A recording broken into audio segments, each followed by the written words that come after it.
नमस्कार साथियों, आज के दिन का दूसरा सेशन है। आज हम लोग बात करेंगे महिला आरक्षण विधेयक, क्योंकि इस समय बड़ी हलचल मची हुई है। कल आपने देखा कि नया संसद भवन शुरू हो गया, नया संसद का उद्घाटन हो गया और तारीख कौन सी थी? 19 सितंबर। 19 सितंबर 2023 का दिन भारतीय इतिहास में अजर अमर हो गया, क्योंकि नई संसद की कल शुरुआत हो गई। ठीक, नई संसद की शुरुआत हुई और नई संसद की शुरुआत में ये एक ऐसा ऐतिहासिक बिल आ गया है जो बिल्कुल से सामाजिक परिवर्तन को कह सकते हैं कि सामाजिक परिवर्तन की दिशा में एक कदम है, एक क्रांतिकारी कदम है, इसे इनकार नहीं किया जा सकता। और वो बिल है नारी शक्ति वंदन। हम इसी पे आज थोड़ा सा अपना ये सेशन करेंगे। नारी शक्ति वंदन विधेयक 2023, जिसको क्या कहा जाता है? दूसरा नाम है महिला विधेयक, महिला आरक्षण विधेयक। ठीक, महिला आरक्षण विधेयक 2023। ठीक, इसका नाम ही कर दिया गया है नारी शक्ति वंदन, यानी कि महिला के प्रति एक प्रकार का समर्पित भाव, समर्पण भाव, यानी कि वंदन करते हुए इस विधेयक को लाया गया है। कल दो चीजें हुई हैं। 19 सितंबर को नए संसद की शुरुआत हो गई और दूसरी बात, कल ही की कल एक ऐतिहासिक बिल आ गया, महिला आरक्षण विधेयक 2023 या नारी शक्ति वंदन विधेयक 2023। इसमें क्या किया गया है? इस बिल में 33% लोकसभा और विधानसभा में, लोकसभा और विधानसभा की सीटों में, लोकसभा और विधानसभा की सीटों में 33% सीटें महिलाओं के लिए आरक्षित कर दी गई। 33%।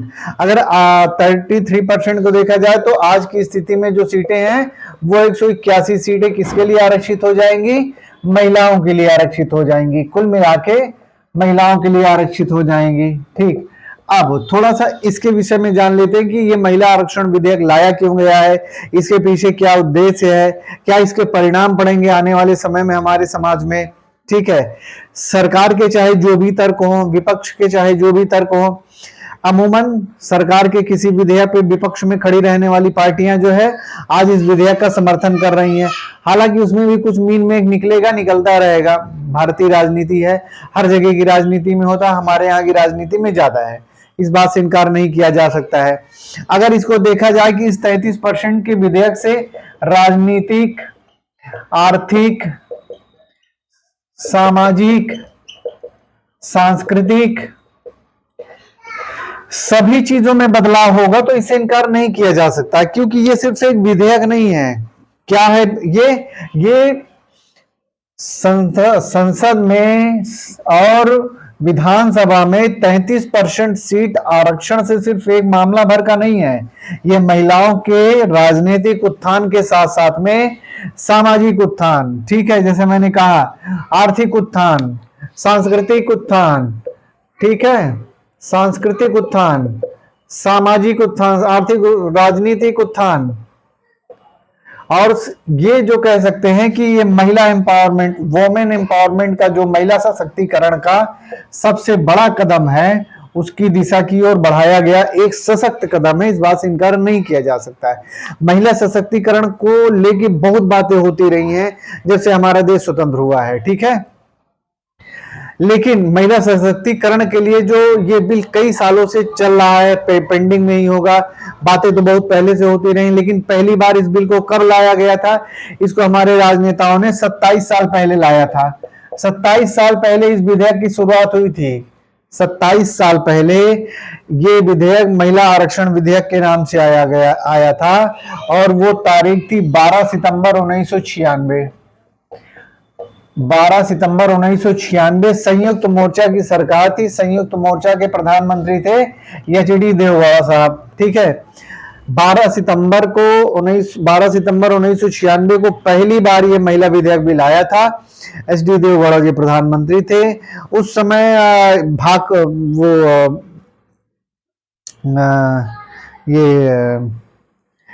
थम्बी दुरे ऐसे ही कुछ नाम था उनका जो लेके आए थे, ध्यान नहीं आ रहा है मुझे, लेकिन हाँ, जब ये बिल आया तो बिल आने के बाद इसको क्या किया गया कि कमेटी में भेजा गया, ठीक है, एक कमेटी में भेजा गया। उस कमेटी में भाकपा की एक नेता थी, भाकपा नेता थी, महिला नेता थी, उनका नाम था गीता मुखर्जी, ठीक है, गीता मुखर्जी।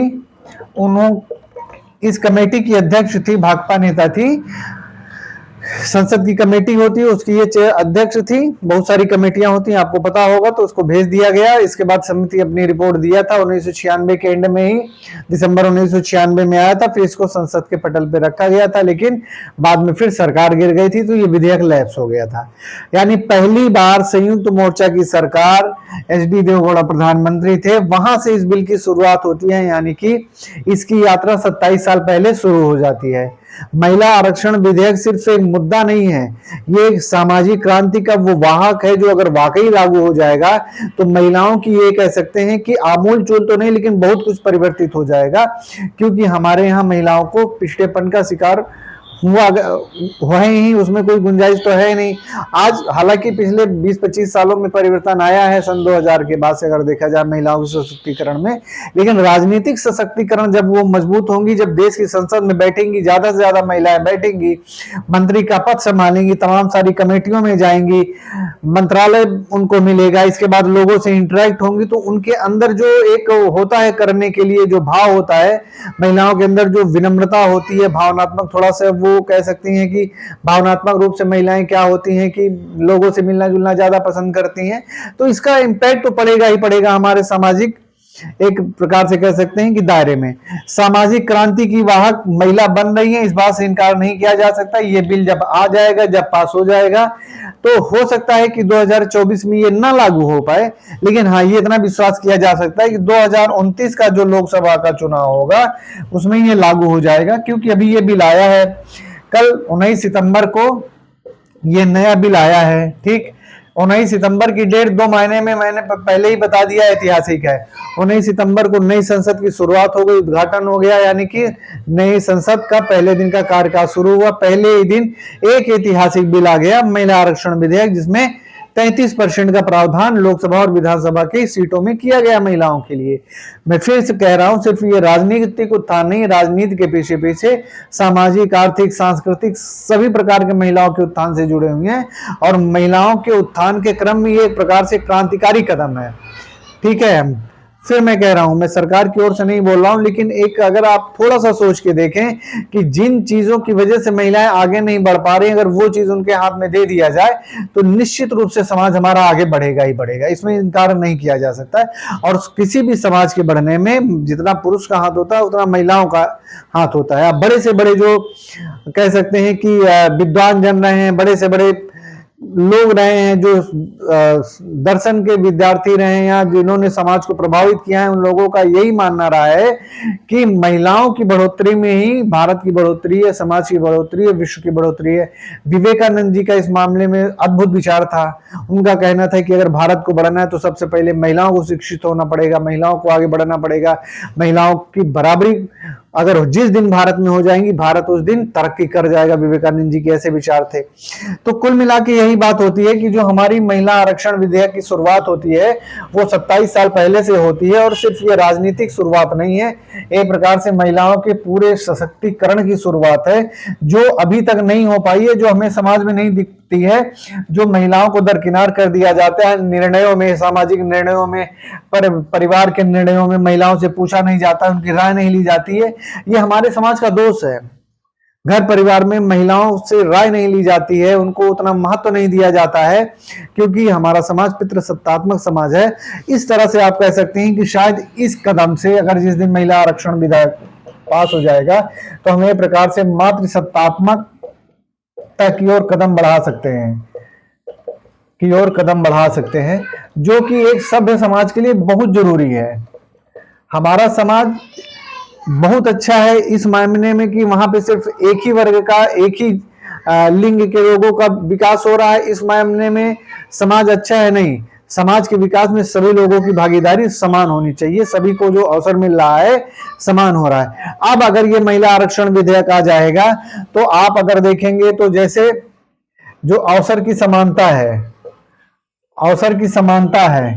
लगभग थोड़ा सा एक कदम आगे बढ़ेगा, ठीक है। धर्म, मूल, वंश, लिंग, जात के आधार पे जो विभेद हो रहा है, विभेद तो हो ही रहा है, ठीक है, उसमें इसको नहीं किया जाएगा, ठीक है, क्योंकि पुरुषों का वर्चस्व तो अभी चल ही रहा है भारत में, ठीक है।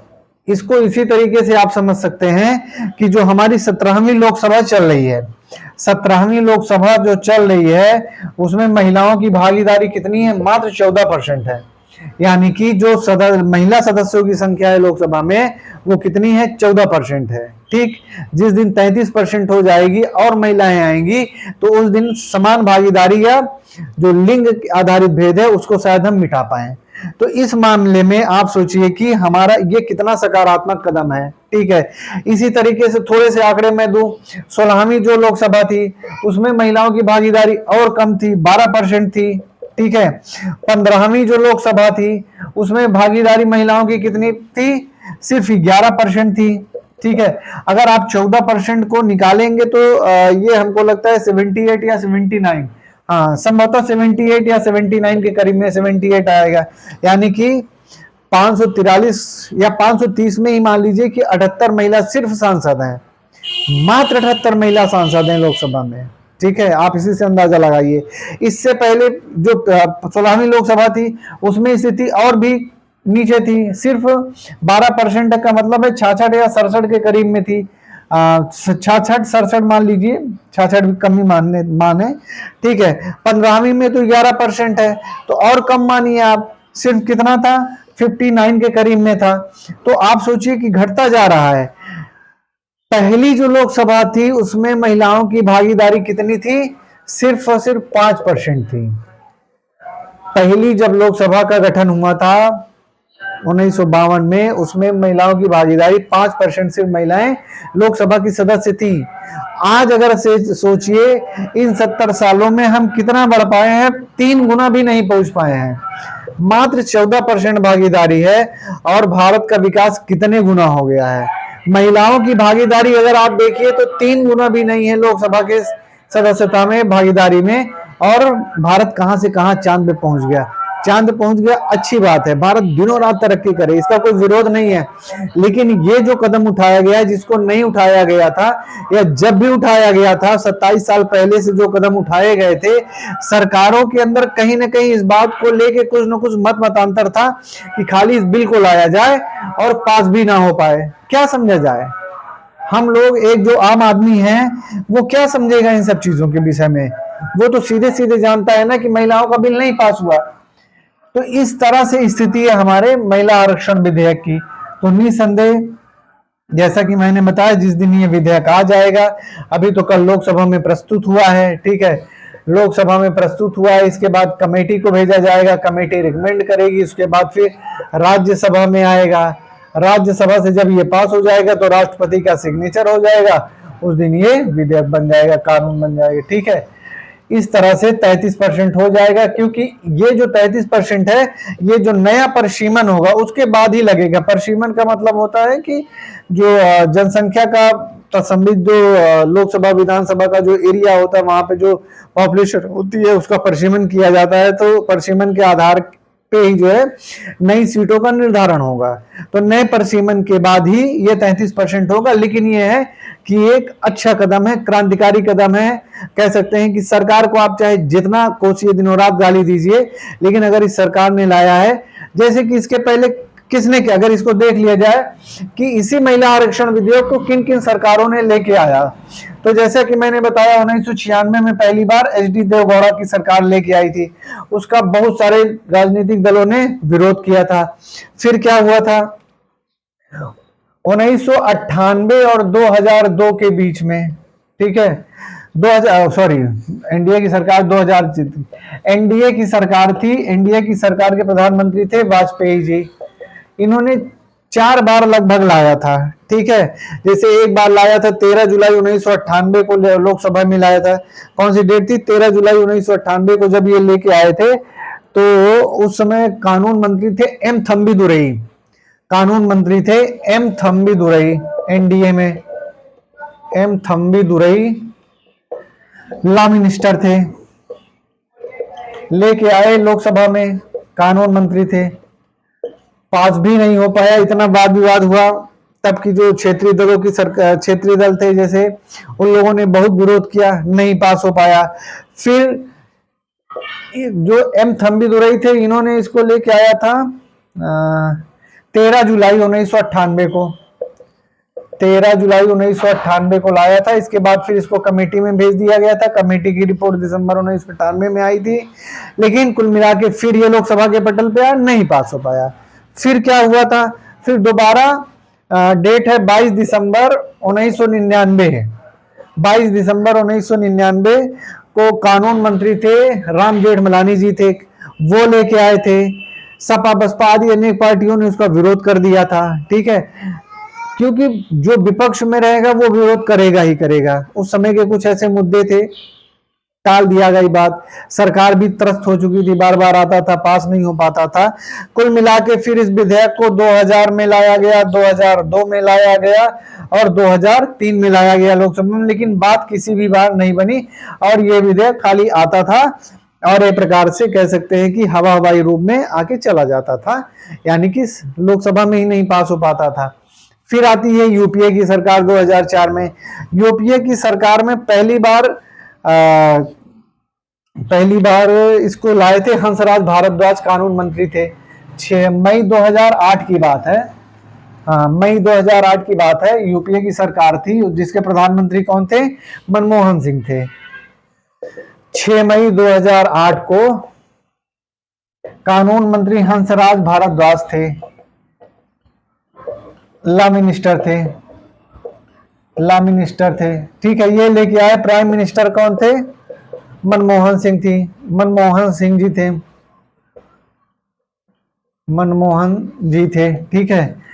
ये इस कानून जब इस विधेयक को लाया गया, जो है पेश करने के पहले ही एक बहुत प्रसिद्ध वाकया है कि जैसे ही हंसराज भारद्वाज आए इस विधेयक को प्रस्तुत करने जा रहे थे लोकसभा में, उसी समय एक सपा के सांसद थे अबू आजमी, ठीक है। वो इतना क्या हुआ, कैसे हुआ कि वो बिल्कुल से हंसराज भारद्वाज की तरफ लपक गए, जो है बिल्कुल से, यानी कि क्या करते हैं उनके साथ में ये नहीं पता है, लेकिन क्रोध बस वो लपक गए। कांग्रेस के अन्य सांसदों ने उनको घेर लिया था, तो जाने नहीं दिया हंसराज भारद्वाज के पास में। ये एक प्रकरण उस समय हुआ था, घटना घटी थी। अब आप समझ सकते हैं कि महिला आरक्षण विधेयक को लेकर कितना बवाल होता है और इसके पीछे के जो राजनीतिक निहितार्थ हैं वो क्या है, क्या गुड़ागड़ित समझ में आती है, सरकारों को समझ में नहीं आता, पर महिलाओं की तो हानि हो रही है, ठीक है। लेकिन इसके बाद फिर एक फैसला मार्च 2000, इसको फिर लोकसभा में नहीं प्रस्तुत किया गया, यानी कि ये विधेयक ही लोकसभा में नहीं लाया गया। फिर अगली बार क्या किया गया, इसको मार्च 2010 में राज्यसभा में लाया गया, ठीक है। राज्यसभा में लाया गया, बातचीत हुई और 9 मार्च 2010 ये तारीख राज्यसभा में प्रस्तुत किया गया और राज्यसभा से ये 2/3 बहुमत से पास हो गया, ठीक। ये एक क्रांतिकारी कदम था, यानी कि लैंडमार्क कह सकते हैं कि 9 मार्च 2010 को राज्यसभा से 2/3 बहुमत से पास हो गया, ठीक है। मनमोहन सिंह जी की सरकार थी, पास हो गया, ठीक है। और होता क्या है, लेकिन किस कारणवश यूपीए की सरकार इसको लोकसभा में लाई ही नहीं। ये विधेयक 2010 में 9 मार्च 2010 को राज्यसभा से 2/3 बहुमत से पास हो गया, ठीक है, लेकिन इसको लोकसभा में लेके आई ही नहीं, तब से लेके कल तक, यानी कि 19 सितंबर तक, यानी मोटा मोटा अगर आप देखें तो 2010 और 2023 लगभग 13 साल, इस विधेयक को 13 साल का लंबा इंतजार करना पड़ा, ठीक है, लंबा इंतजार करना पड़ा। और अब की स्थिति यह है कि अब कांग्रेस इस विधेयक को कह रही कि नहीं, इसको तो हमने राज्यसभा में पास कराया था, ये मेरा बिल है, ठीक है। लेकिन कुल मिला के ये सब ड्रामेबाजी है किसी भी सरकार की, कोई भी सरकार हो। कुल मिला के आप ये समझिए कि अब ये जो सरकार लेके आई है, ये सरकार लोकसभा में प्रस्तुत कर दी है। लोकसभा से जब ये कमेटी में चला जाएगा, फिर लोकसभा में इसे प्रस्तुत किया जाएगा, दोबारा पेश किया जाएगा, रिपोर्ट आएगी, इसके बाद राज्यसभा में, इसके बाद जिस दिन ये विधेयक राष्ट्रपति का सिग्नेचर बन जाएगा, हो जाएगा, उस दिन वाकई उस दिन एक क्रांतिकारी कदम होगा सामाजिक बदलाव की ओर। सामाजिक बदलाव में इस तरह से होगा कि महिलाओं का उत्थान उस दिन से सच मायने में भारत जैसे देश में शुरुआत होगी एक नए कदम की। वो ऐसा कदम रहेगा जो महिलाओं के उत्थान को सही सही परिभाषित करेगा, सही सही बताएगा कि महिलाओं के उत्थान में ये जो अड़ंगा लगा हुआ था, जो रोड़ा लगा हुआ था, इसको कैसे इसको हटाया गया और 70-75 सालों तक जिस अधिकार की अधिकारिणी थी महिलाएं, उससे उनको वंचित रखा गया, दूर रखा गया। ठीक है, हमारे सामाजिक विकास में। ठीक, कुल मिला के यही है कि ये जो एक छोटी सी बात है महिला आरक्षण विधेयक, जिसको नारी शक्ति वंदन 2023 का विधेयक भी कहा गया है, महिलाओं के लिए एक बहुत ही अच्छा कदम है। महिलाओं की सामाजिक, आर्थिक, राजनीतिक, सांस्कृतिक, भौतिक उन्नति के लिए एक ये क्रांतिकारी कदम है। जल्दी से जल्दी इसको दोनों सदनों से पास हो जाना चाहिए और राष्ट्रपति जी का हस्ताक्षर हो जाए। लेकिन ये बात भी है कि इसको पास होने के बाद कम से कम राज्यों की विधानसभाओं के 50% विधानसभाओं से पास होना चाहिए। ये ऐसा नहीं कि रातों रात सब कुछ बदल जाने वाला है, ऐसा नहीं है। लंबी प्रक्रिया होगी, इसकी इंतजार करना पड़ेगा। लेकिन हाँ, ये है कि इसकी शुरुआत हो गई, नई सिरे से हुई है, नए तौर तरीके से हुई है। सरकार के अपने तरीके हैं, अगर सरकार चाहेगी तो राज्यसभा में भी उसको मैंडेट, बहुमत मिल ही जाएगा। ये हम सबको पता है कि बहुत सारे ऐसे विधेयक थे जिनको सरकार ने राज्यसभा से जोड़ तोड़ करके अपना पास करा लिया है। तो आशा यही है कि ये भी पास हो जाएगा। सही मायने में महिलाओं के सामाजिक क्रांति के बदलाव की शुरुआत उसी दिन से होगी। ठीक है, इस विश्वास और आशा के साथ कि ये दिन जल्दी से जल्दी आए और 2029 के लोकसभा चुनाव में कम से कम इसको लागू कर दिया जाए, जिससे हमारे समाज की महिलाओं की उन्नति हो, बढ़ोतरी हो। ठीक है, और वो भारत के नीति नियंता के रूप में बन के आए, क्योंकि हाल फिलहाल में हमने देखा है कि हर क्षेत्र में महिलाएं या लड़कियां एक से एक झंडे गाड़ रही हैं और उनके अंदर कौशल की कमी नहीं है, ज्ञान की कमी नहीं है। सिर्फ और सिर्फ किसकी कमी थी? उनको अवसर नहीं मिला, अवसर की कमी थी। उनको अवसर नहीं मिल पाया जितना अन्य लोगों को मिला। ठीक है, तो इस विश्वास के साथ कि ये विधेयक जल्दी से जल्दी पास हो जाएगा, ऐसे सभी महिलाओं को बहुत बहुत अग्रिम बधाई जब भी ये पास होगा। ठीक है, तो ये सेशन यहीं तक, बाकी फिर मिलते हैं दूसरे सेशन में। नमस्कार।